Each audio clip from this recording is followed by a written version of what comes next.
બારડોલી નગર ખાતે ભાજપ યુવા મોરચા દ્વારા રાહુલ ગાંધીનું પુતળા દહન કરાયું. દિલ્હી ખાતે એઆઈ સમિટનું આયોજન કરવામાં આવ્યું છે. રાહુલ ગાંધી અને કોંગી નેતાઓએ આ સમિટને હાસ્યાસ્પદ ગણાવી, જેને લઈ સમગ્ર રાજ્યમાં ભાજપ દ્વારા કરાઈ રહ્યું છે વિરોધ પ્રદર્શન. યુવા મોરચાના પ્રમુખ દર્શન પટેલ, મહામંત્રી અંકુર દેસાઈ, નગર પ્રમુખ અનંત જૈન સહિત આગેવાનો ઉપસ્થિત રહ્યા. જગદીશ સાટિયા, ન્યૂઝ 14 બારડોલી. આજરોજ દિલ્હી ખાતે એઆઈ સમિટમાં કોંગ્રેસના કેટલાક કાર્યકર્તાઓ દ્વારા વિરોધ પ્રદર્શન કરવામાં આવ્યું હતું. આ વિરોધ પ્રદર્શનના અનુસંધાનમાં આજરોજ સુરત જિલ્લા યુવા મોરચા દ્વારા રાહુલ ગાંધીના પુતળાનું દહન કરવામાં આવ્યું છે.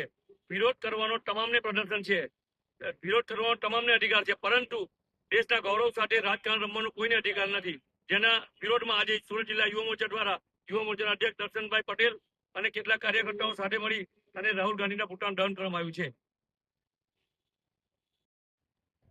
આજ રોજ દિલ્હી ખાતે જે આપણે એઆઈ સમિટ થઈ રહી છે તેમાં દેશ વિદેશના લોકો ભાગ લઈ રહ્યા છે. આપણા ભારત માટે ગૌરવશાળી કહેવાય. જ્યારે યુથ કોંગ્રેસના કેટલાક લોકોએ અને રાહુલ ગાંધીએ આ યુનિટને હાસ્યાસ્પદ ગણાવી છે, તો તે દેશ માટે અત્યંત ખરાબનો વિષય.